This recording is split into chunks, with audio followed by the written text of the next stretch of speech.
Hello and welcome back to the Milan save on Football Manager 2023. Now, since the last episode, we have played several league matches. We played a Super Cup final against Juve, and there has been some transfer dealings as well.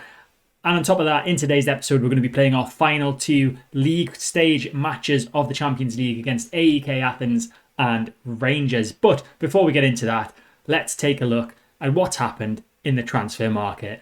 So we'll start with the outgoings, and the first of those was veteran central defender Simon Kjaer. He has moved to Philadelphia over in the States for £550,000. He wasn't getting that much game time this season. We've got so many players that are ahead of him in the pecking order. He played 3 times. I was just checking how many times he played. Played 3 times, did well in those 3 games. He was getting on a bit, to say the least. He's 35 years old, so hopefully he can go and enjoy life in the US. And then we received an offer from Liverpool for Sandro Tonali. Tonali came to me and said that he wanted to leave. He wanted to go to Liverpool. So I tried to persuade him that we let him go if they give us what our valuation of him was, which was £80 million. So he then agreed to that. I suggested that to Liverpool, and surprisingly, they said yes. So Sandro Tonali has left for what I believe is a club record fee of £80 million to go to Liverpool. We seem to be the feeder team for Liverpool. That's the second player that I can remember of ours going to Liverpool. Calabria in the first season, the right back, he left to go to Liverpool, and then Sandro Tonali's obviously done it now. So a record sale. And that record sale then led to a record purchase. So of that 80 million that we received, bear in mind we already had actually I think our budget was quite paltry. I think we only had about £6 million budget before this 80 million from Sandro Tonali came in. But we spent £52 million on Dutch everything, right back, centre back, defensive midfielder, you name it, he can play it. Divine Wrench. And hopefully he will be divine. £52 million is the biggest fee that I've spent on a player in a long while on Football Manager. He's being brought in as a direct replacement really for Sandro Tonali as a ball-winning midfielder in defensive midfield. And I imagine he's going to be straight into the first team. He has already played a game for us and he did quite well. And then the only other signing that has so far been confirmed is a youngster. It's Alban Laploud. He's a 17-year-old Belgian national. He plays up front. We bought him for a fee that could rise to £15 million from Union Saint-Gilloise from the Belgian league. He's been loaned back to them for the rest of the season, so you can try and get a bit of game time there. But he's a very, very promising youngster and one to keep an eye on for the future. But the transfers might not be over just yet, as we have received an offer from Manchester United for right winger Brahim Diaz. Now, initially wanted to reject this, but he did the same thing as Tonali did, where he said he wanted to go there. So I've persuaded him that we'd accept an offer matching our valuation, which was £32 million. Man United then came in with an offer of £32 million. So he's in discussions with them. We could be saying goodbye to Brahim Diaz. Obviously, we bought him for 19 million. I think it was 19 million. Yeah, we bought him for 19 million after he'd had a few seasons on loan at us. Arguably, this has been his best season so far for us, unless you take into account that one, 22-23, his first season that I was in charge. I guess that was slightly better, but he is in discussions with Manchester United as we speak, so that means we need to get a replacement for him. And the man that we're looking at currently to replace him is Marquinhos. We have put an offer in of £33.5 million with Arsenal. He's on loan at America in Mexico. He's actually an Arsenal player, and hopefully they're going to accept that. He fulfills our vision goal of being a 21-year-old. Obviously, we aim to sign players under the age of 22, and he looks very good as well. So hopefully we can get this deal over the line. That might even happen in today's episode. So now we'll take a look at the matches that we have played since the last episode. So we started things off in the league with a home game against Verona, and we won 2-0. Goals from Gouveia and Lazetic giving us the victory. And we got another victory in our next game as Teketelea put us in front after 9 minutes. Monza went and equalised thanks to Antov on the half-an-hour mark, but then Teketelea put us ahead again just before the half-time break, with Lazetic getting a brace in the second half to confirm a 4-1 victory. We then had a couple of weeks off for the winter break and came back to an away game against Regina, and it took until the second half, but we did take the lead thanks to Lazatic again and then to Ketelea grabbing a second to make it 2-0 at full time. A 1-0 away win at Roma followed that, with Dembele getting the only goal of the game very late on. And then somehow, despite our amazing form heading into this game in the Super Cup final against Juve, we managed to lose 2-0. They scored 2 goals very quickly in the opening 11 minutes, and it looked from there that they were just going to go on and absolutely batter us. We did come back, but we didn't manage to get a goal, and unfortunately, we didn't win the Super Cup. But things swung back our way as we headed into the Milan derby in our most recent game. We took the lead thanks to Lazatic on the 41st minute, conceded an equaliser on the 63rd minute thanks to DiMarco, but then Charles de Ketelea, I believe it's Charles, not Charles as I've been calling him, so it's King Charles, not King Charles. But that's by the by. Charles de Ketelea was the man who got the winning goal for us in the all-important Milan derby.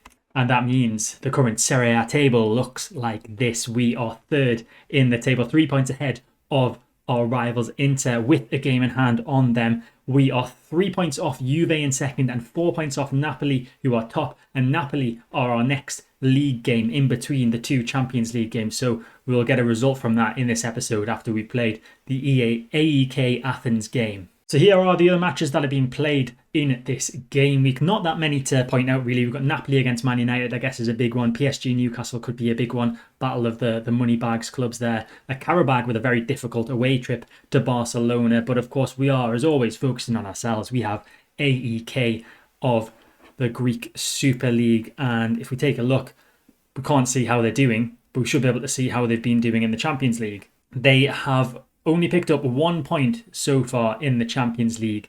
They've drawn 0-0 with Partizan, lost 4-1 to Salzburg, lost 2-0 to Arsenal, lost 6-0 to Atletico, lost 3-0 to Basel, and lost 4-1 to Shakhtar. So hopefully that means that we are not going to have much of a struggle against them today, but you never know.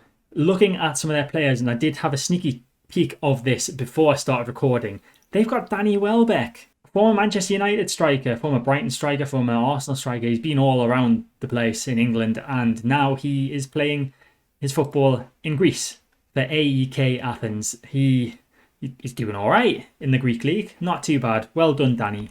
He's the only real player that I am aware of in the AEK Athens side.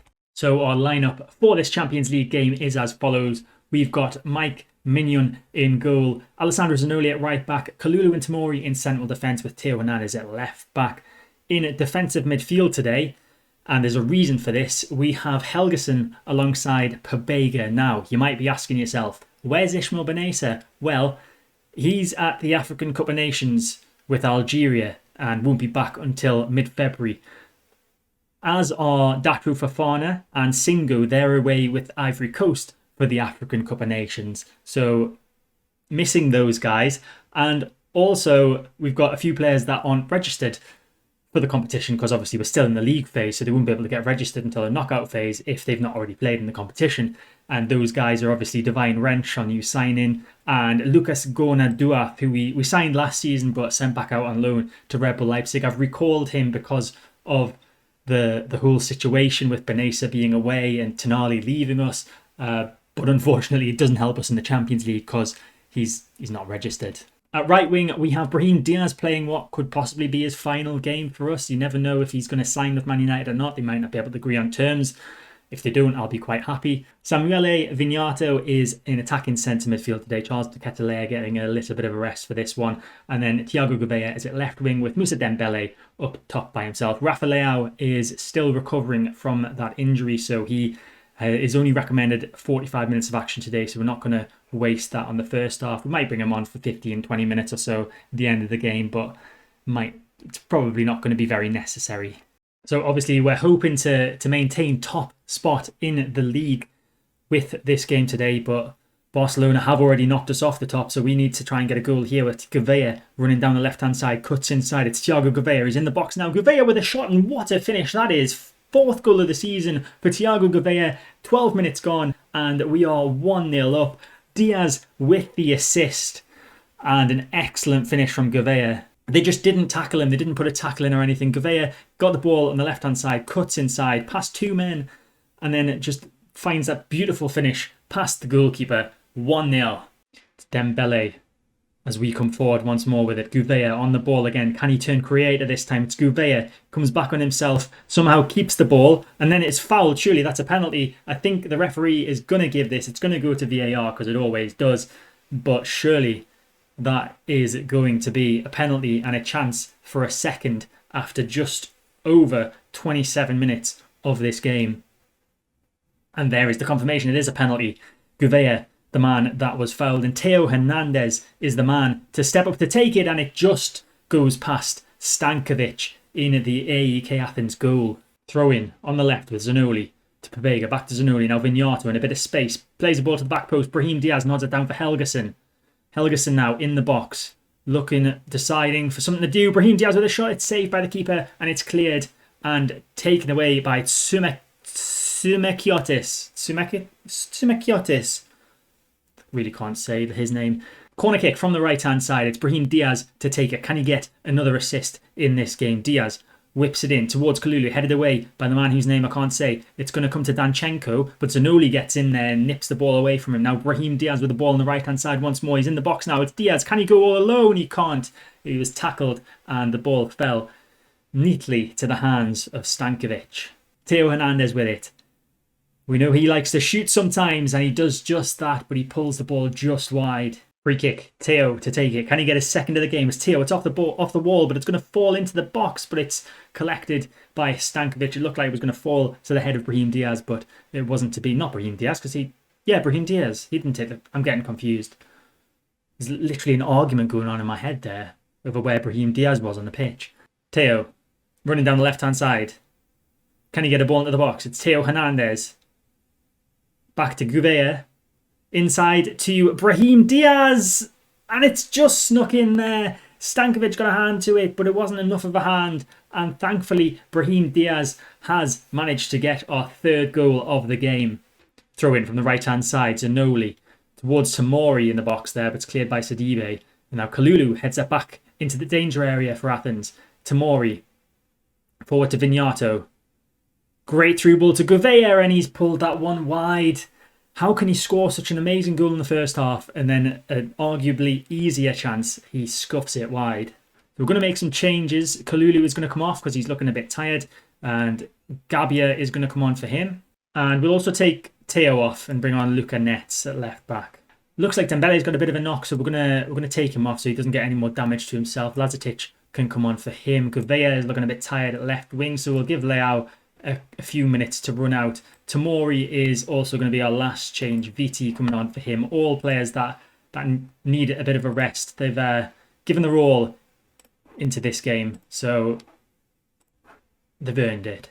Nets with the ball on the left-hand side, looking to get a fourth goal before the full-time whistle. It's Net. He's got an amazing run here. It's blocked by Danchenko. Leao is looking to get the header, but it's headed away by Vida, and then further by Danchenko, and Sidibe nods it down to Gacinovic. Sidibe forward again, but Viti should win that header and does. Now Helgason out wide to Zanoli, who's been involved quite a bit today, the right back. He's only a yellow card as well, but he's done a lot creatively going forward as Gabia finds a beautiful ball out left to Nets.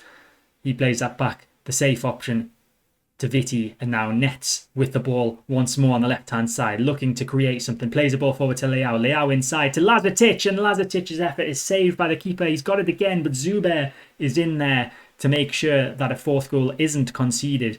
But there's still time for that because Helgason has a shot, and that is blocked by Gacinovic. Brahim Diaz on the ball on the right-hand side beautifully finds Vignato. Vignato's through on goal. It's Samuele Vignato. He's gone too wide. It's saved by the keeper and cleared by Plameros. And out for a corner. Vignato will be very disappointed that he dragged that ball too wide there. He should have been scoring from that position as Luca Nets takes the corner kick, and this is probably going to get cleared, which it does. And surely the referee is going to blow the full-time whistle any second now. We've got about 10 seconds left. Helgason on the ball. I'm not expecting this to come to anything, but Brahim Diaz is in the box now. Can he get a ball in? Diaz plays it back instead. And there is the full-time whistle. It's a 3-0 victory. Our 100% record in the Champions League continues. We only let them have 2 shots, none on target. We had 36 and 12 on target, and we will remain top of the league. And also, we qualify as well for the next round. So just looking at the fixtures from this game week, see if we can spot any spoilers, really. Club Brugge drawing with Ajax, that's not a shock. Liverpool smashed Partizan by 10-0. Absolute insanity there. I think that breaks a record for the highest scoring game in the Champions League, if I'm remembering rightly.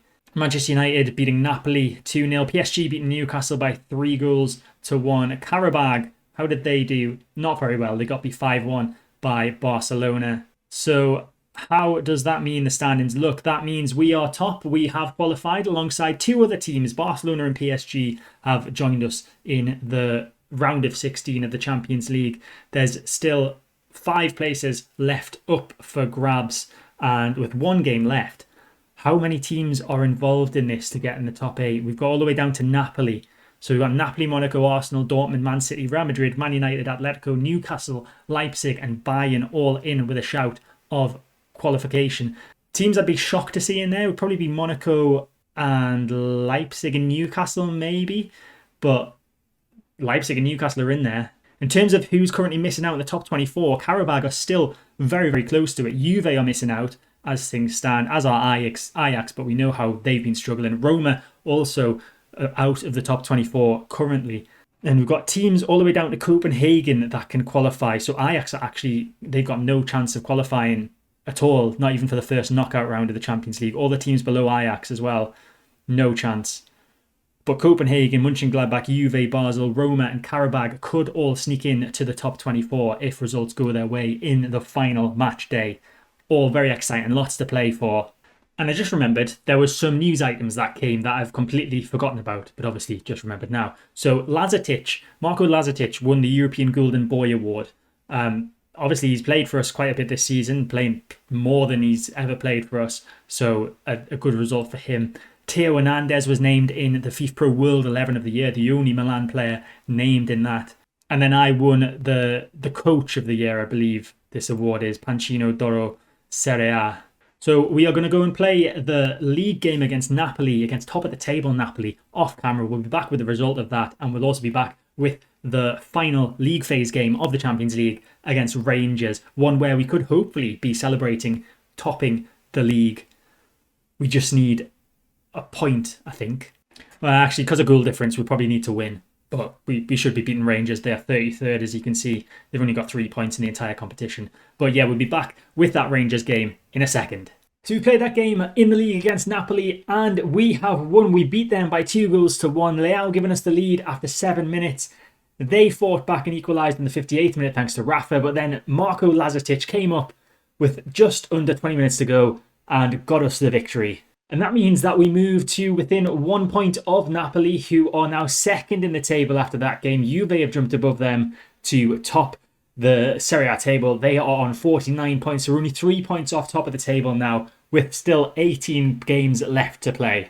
And that game against Napoli was Brahim Diaz's final game for us. He has moved to Manchester United for a fee of £32 million.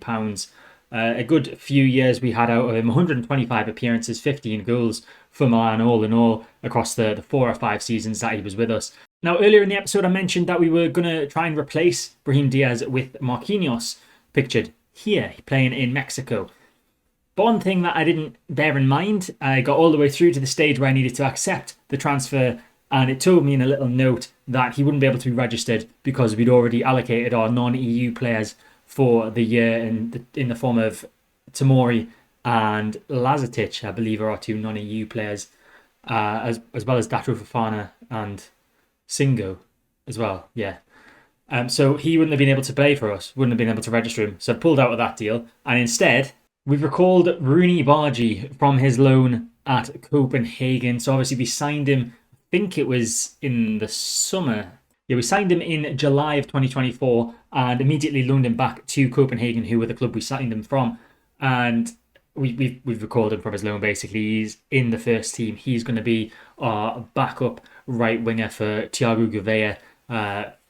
Hopefully he could do all right. He's been doing quite well at Copenhagen, I think, from the reports that I've been getting, the scout reports. He's got a 7.15 average rate, and obviously they're they're in the Danish Superliga, so it's not as big a challenge as the Serie A, but he should still be all right to do a job for us when called upon. Now, of course, it is the final match day of the Champions League now.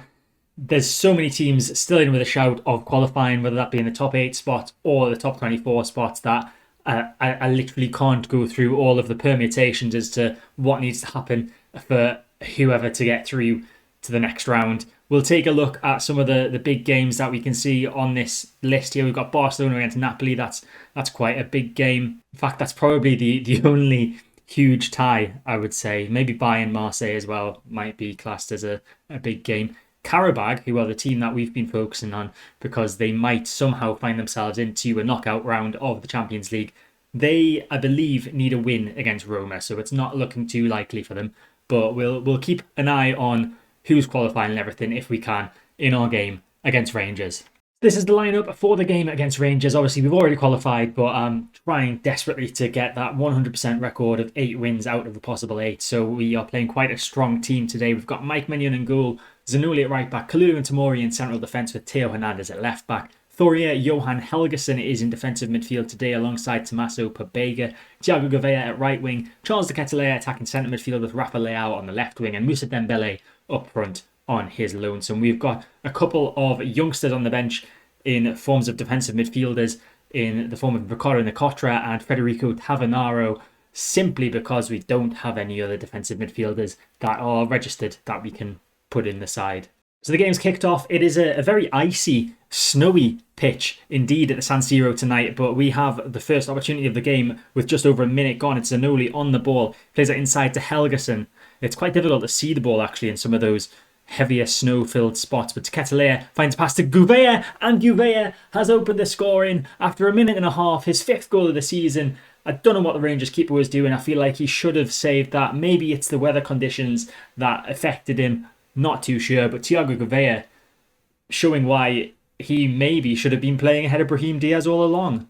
It was Theo Hernandez, pulled it back to Pobega, inside to Ketelaere, back inside it once more to Gouveia, and he finds a lovely finish past the Rangers goalie. And we are on course for 24 points out of a possible 24. Corner kick, Gouveia, the goal scorer, whips it in. Tavernier heads it away. It's going to come back to Gouveia though. Another chance to get a ball in. Plays it inside to Leao instead. Ball across to the back post to Ketelaere's there with a header. It's off the post, I think, and cleared. Might have even been saved by the goalkeeper. There's goal line technology getting involved. It looks like it was over the line from that, but apparently not. Karabag are in the top 24. Karabag are in the top 24. What is going on? Juve have just dropped out of the top 24 as well. Karabag must be beating Roma. Kent with a corner not a corner, it's a free kick. I'm all flustered here. It was towards Hadji, but it goes over his head and Gouveia collects that. And hopefully it can launch an attack for us as Helgeson has it now. Forward to De Ketelaere. Switches play to the left-hand side towards Rafa Leao, who brings that down and tries to take a touch round the defender. He keeps a hold of the ball and he's on a run down this left-hand side now. Pobega down to Theo. Brilliant through ball from him to Rafa Leao. Rafa Leao just needs to pull it back. Surely he does so. It's hit off a defender and Moussa Dembele was there. Couldn't even see him in there, but Moussa Dembele has got our 2nd goal of the game. I'm going to have to see a replay to see exactly what happened there because I could not see Moussa Dembele for the life of me. So Pobega played the ball forward to Theo. Theo just with a lovely through ball through 2 defenders, and then there he is. It hit off Davies and fell at the foot for Dembele to easily tap that one in and give us our 2nd goal of the game. Hadji with the ball on the right-hand side. Terrible pass from him. You can see why Rangers have struggled so much if this is how they've been playing. Tomori now going on a bit of a run there, the centre-back. Dembele with a nice through ball to De Ketelaere. It's Charles De Ketelaere and he's just pulled it wide. So it's half-time. We don't really want to risk Theo Hernandez getting himself a red card. We know he's got that in him. So we'll take him off at half-time. He's been one of our poorer performers as well. So Luca Netz is going to get the second half of this Champions League tie. And we're going to keep a close eye on the Karabag game against Roma. Although I've just said that and I noticed that they are now down to 27th and Roma have climbed the table. So Roma must have taken the lead in that one now as Netz plays a ball across and Kalulu heads that just over the bar. Helguson picks up a loose clearance from the Rangers defence. Now Helguson's in the box now. Can he get a ball across? It's deflected off Small. It's going to come to Leao. Leao with the ball in again towards Helguson. Helguson takes a shot. It's going to fall to Dembele, is it? It is! Dembele with another tap in, or is it? The referee's blowing his whistle. It's a possible offside. It's going to go to VAR. What's VAR going to do? It's checking it. And it's been given. It's a third. 3-0. Dembele with his second tap-in of the day. His 13th goal of the season. And his second goal of the day. Leao with the ball across to Helguson. And it's just pinball in there. And Dembele is fortunate enough to be in the right place at the right time to tap that past the goalkeeper. Free kick. Luca Netz to take it. Can he get another one for us? And it's just wide of the goal from Luca Netz. Now at this stage of proceedings, I'm quite tempted to just give a few of the players that haven't really played much for us this season some game time. So De Graca is going to come on for Teketelea in attacking centre midfield. He's not really played for us today. Should I play him as a forward instead? No, because Dembele's got what have I done there? Didn't mean to do that. I was going to say Dembele's got 2 goals already, so we'll keep him on just in case he can get his hat-trick. But De Graca brought in at attacking centre midfield. We'll bring Diego Sia in for Rafa Leao at left wing. And why don't we give one of these defensive midfielders a try as well? Nikotra can have a go alongside Pobega in defensive midfield. Free kick on the halfway line for Rangers. It's Small looking towards Fashion Junior. Oh my god, Fashion Sakala has scored. Mike Mignon with a howler in the Milan goal. A goal from absolutely nothing for Rangers. It was a long range free kick from the halfway line from Small. And the defenders expect Mignon to come and get it. He doesn't. I'm blaming the pitch because Mignon has been terrific for us pretty much as a constant. So it's got to be the pitch's fault, that one. Into the final minutes of our last league game and obviously the final minutes of the league phase in general of the Champions League, and Rangers are on the attack. Zanoli heads that away though. It's going to come to Nikotra, who knocks that down nicely for Thiago Gouveia, and we could be on for getting a fourth here. It's De Graca, the man who's not had much playing time. He's been dragged out wide a little bit. Can he get a ball into the box? He can't. He's dispossessed by Davies, and Rangers are going to come away with it. Long ball forward from Davies, looking towards Fashion Sakala, who's obviously got that 1 goal already. Header by Tamori, he's nodded down to McCann, and now Barisic is running towards the goal. Barisic with a through ball to Fashion Sakala, and Fashion Sakala has got his second goal of the game. Rangers, they decided to do it a bit too late, I would say. Tamori's misplaced header is the fault, or is the cause of that, as Barisic found a through ball through Kalulu's legs and into the path of Fashion Sakala to get his second of the game. I don't think they've got enough time to get an equaliser. And indeed they don't, because there is the full-time whistle. It has finished 3-2. Sakala trying his best to get Rangers something out of this game in the very end, but they didn't manage it. Thankfully, we have kept our 100% record, and we are going to finish the league phase of the Champions League top of the league. But what we really want to know is who else has qualified. So we'll just take a look at the fixtures, and Napoli got absolutely battered by Barcelona. 5-0. Barcelona won. Not the only team to win 5-0 either. Arsenal beating Red Bull Salzburg by 5-0. Juve only managing a 1-1 draw against Club Brugge. I'm pretty sure that means Juve won't be qualifying. Marseille managing to beat Bayern by 3-1. Mönchengladbach, they were a team that was struggling early on in this league phase, and they've managed to beat Atletico Madrid by 2-1. Man City absolutely battering Partizan, didn't equal Liverpool's 10-0, but gave it a good effort with an 8-0 win. Same with Real Madrid beating Copenhagen 7-0. Karabag, they thought they were on course for a miracle when Puskas put them ahead, but they lost in the end 2-1 to Roma, so I don't think they have qualified. But let's take a look at who has. So obviously we knew ourselves, Barcelona, PSG had. Joining us in the 8 teams that go straight through to the round of 16 are Leipzig, Real Madrid, Manchester United, Manchester City and Newcastle. So a very English-heavy top 8 there. Few Spanish teams and then 1 each from Germany, France and obviously Italy. Rounding out the top 24, we have Bayern, Arsenal, Dortmund, Atletico, Lazio, Liverpool, Monaco, Marseille, Napoli, Shakhtar. That's a bit of a wild card in there. Valencia, Benfica, Porto, Roma, Lyon and PSV managing to sneak into that final spot in the top 24. And then obviously missing out, Juve, probably the biggest name missing out there. We already knew Ajax were going to miss out on things. So Juve not doing the job for Italian football. All the other Italian sides did manage to qualify. So the draw for the knockout playoff round will be happening on the 3rd of February. Obviously, I'm pretty sure we're not in that draw because as far as I'm aware, we go straight into the round of 16. Indeed we do. So that knockout playoff round will be played between the teams placed from 9th down to 24th. So it'll be interesting to see what games get drawn there. We'll cover that in the next episode. Obviously, we're not going to know who we're going to be playing until the next episode, but we do know when that game is going to happen. So off camera, I'm going to play all those league games that you can see there. So we've got Frosinone. Frosinone. I always call them Frosinone. There's no accent on the E, so not sure if that is right. Is it Frosinone? Is it Frosinone? Somebody please let me know. We've got Cagliari in the Coppa Italia. We've got Juve, Sassuolo, Bologna, Genoa, and Atalanta in Serie A. That Juve game is a big one with them being at top of Serie A as things stand, which I'd forgotten about that when I saw that they hadn't qualified in the Champions League. How have they managed that? They're doing so well domestically, and yet they can't get into the top 24 in the Champions League. Madness. But that is it for this episode. I hope you enjoyed it. If you did, make sure to hit the like button, subscribe to the channel to get all my content when it comes out, hit the notification bell to stay notified, and I'll see you next time.